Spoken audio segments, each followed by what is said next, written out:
আজকে মায়ের বার্থডে আছে, তাই আম অনেক বৃষ্টি পড়ছিল। ভাবছিলাম যে কারেন্ট থাকবে কিনা? কারেন্ট না থাকলে আবার একটু সমস্যা হয়।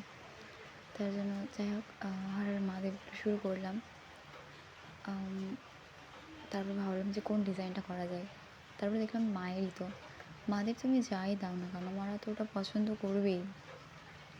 মাদের মন এত বড় হয় যে মাদের কিছু খারাপ লাগেই না। তারপরে স্টার্ট তো করেছি। তারপরে অনেক ভেবেচিন্তে একটু অনেক ইজি দেখেই একটা শুরু করলাম। এবার আমি জানি না যে কেমন হচ্ছে এটা। তোমরা একটু আমাকে জানিও যে কেমন হয়েছে ডিজাইনটা।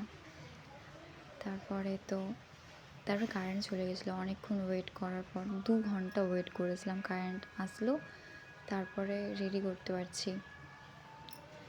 সিরিয়াসলি তোমরা একটু দেখো যে কেমন হয়েছে, আর জানিও প্লিজ কেমন হয়েছে। আমি একটু টেনশন নিচ্ছিলাম যে কেমন হবে না হবে। প্রথমে তো ভাবছিলাম কমপ্লিটই করতে পারবো তো, যেহেতু কারেন্ট আসছিলো না।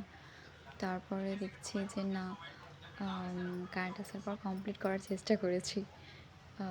সিরিয়াসলি তোমরা জানিও যে কেমন হয়েছে।